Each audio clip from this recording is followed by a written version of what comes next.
Vamos a estudiar en esta circunstancia el modo de obtener el valor de la presión en el seno de un fluido que se encuentra en reposo, es decir, trataremos un tema propio de la hidrostática, pero a partir de hacer una serie de consideraciones que nos van a facilitar el análisis.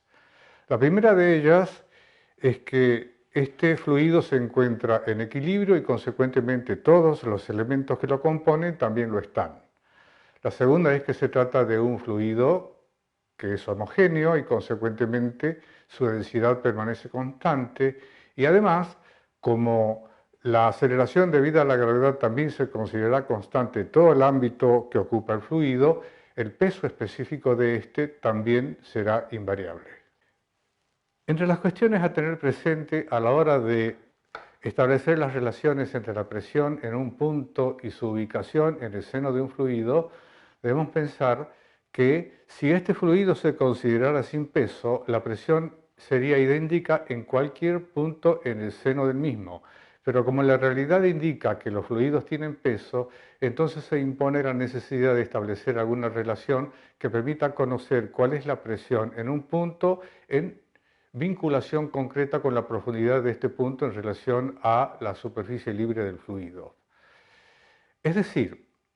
como el fluido tiene peso,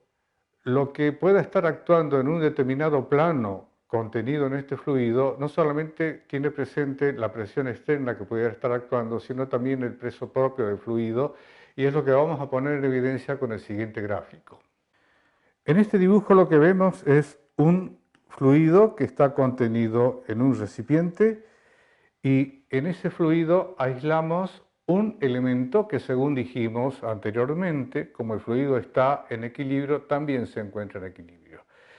Este elemento está ubicado en una posición indicada por I y tiene un alto diferencial de I y las tapas un área de valor A. Sobre este fluido, y en virtud de que los fluidos en trato, cuando están en reposo, aplican fuerzas perpendiculares sobre cualquier superficie en contacto con ellos, en este elemento de fluido que hemos aislado, vamos a encontrar la presencia de una fuerza que vamos a llamar fuerza F sub S, fuerza superior, y fuerza inferior, que son el resultado justamente de la propiedad que acabamos de enunciar, en el sentido de que los fluidos aplican fuerzas perpendiculares a cualquier superficie en contacto con ellos. Pero estas no son las únicas fuerzas que están actuando sobre el elemento, sino que tiene su propio peso, al que vamos a denotar como diferencial de W vector, y las fuerzas que están aplicadas sobre las paredes laterales del elemento se van a cancelar porque, según hemos dicho, sobre las paredes laterales actuarán fuerzas perpendiculares que, tomadas a dos, se irán cancelando mutuamente. Por lo tanto, solamente van a entrar en consideración estas tres fuerzas de las que hemos hablado ya. Ahora bien, el módulo de la fuerza inferior es igual al producto de la presión P por el área de la tapa inferior de este elemento de fluido que hemos destacado, y el módulo de la fuerza superior va a ser igual a la presión en la parte superior multiplicado por el área, y ciertamente aquí estamos asumiendo que la presión superior es diferente de la presión inferior, porque si no fuera así, y habida cuenta que actúan tres fuerzas, la fuerza inferior y la fuerza superior se cancelarían mutuamente y entonces el elemento de fluido caería por su propio peso, lo cual no ocurre porque, como ya se aclaró, este elemento también está en equilibrio. Es decir, aplicando las condiciones de equilibrio que ya se han estudiado, la sumatoria de las componentes verticales debería ser igual a 0 y lo vamos a explicitar en la siguiente ecuación. Vamos a tener la componente de la fuerza inferior, que está orientada hacia arriba, positiva, menos la componente P más diferencial de B por A, que es la componente de la fuerza superior, que está orientada hacia abajo, y además la componente de la fuerza peso, y todo esto igual a 0. Aplicando la propiedad distributiva tendríamos P por A menos P por A menos A por diferencial de P menos A por el peso específico y por diferencial de I, y todo esto igual a 0.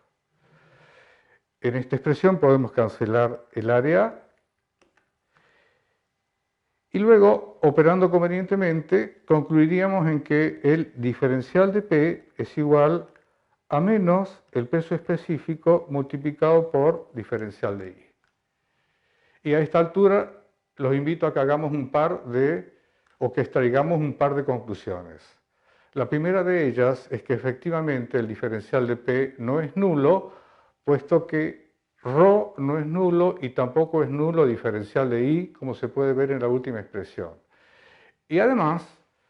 como el signo negativo que tenemos en el segundo miembro está informando de algo, nos está contando que a medida que ascendemos, es decir, cuando los valores de diferencial de I son positivos,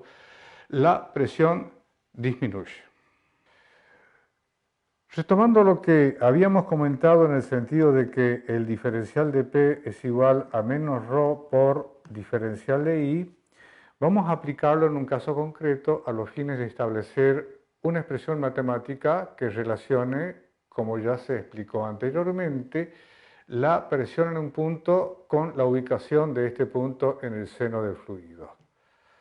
Vamos a suponer que en este recipiente hemos tomado un punto en donde nos interesa conocer la presión. A esa presión le vamos a llamar P, y este punto está ubicado en la posición I sub 1, y en la superficie libre del fluido ubicamos otro punto en I sub 0 y asumimos que la presión acá es la presión P sub 0. Ciertamente, por lo que ya se comentó, como el fluido tiene peso,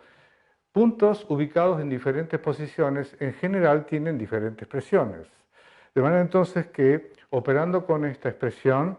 lo que vamos a hacer es integrar entre P y P sub 0 a diferencial de presión, y aquí integramos ρ por diferencial de I entre I sub 1 e I sub 0. Resuelto esto, tendríamos P sub 0 menos P igual a menos ρ por I sub 0 menos I sub 1. Pero si observamos el paréntesis, I sub 0 menos I sub 1 da la profundidad a la que se encuentra el punto donde queremos calcular la presión, y a esa profundidad le vamos a llamar H. Por lo tanto, despejando P, que es el dato que nos interesa conocer, obtendríamos que es igual a P sub 0 más ρ por H. Esta última expresión nos permite extraer algunas conclusiones interesantes. La primera es que todos los puntos que se ubican a igual profundidad respecto de la superficie libre del fluido tienen la misma presión. Es decir, todos los puntos que se encuentren en un plano horizontal a una profundidad h tienen la misma presión, y recíprocamente dos o más puntos que tengan la misma presión se encuentran en un mismo plano horizontal. Y un caso particular interesante es el de un punto ubicado en la superficie libre del fluido, donde la presión es P sub 0, y en consecuencia, si todos los puntos tienen la misma presión P sub 0, la superficie libre es una superficie horizontal. En esta última expresión se puede advertir que la presión en un punto ubicado a una profundidad h depende del peso específico del fluido y de la presión que está actuando en la parte superior del fluido en estudio. En consecuencia, si esa presión P sub 0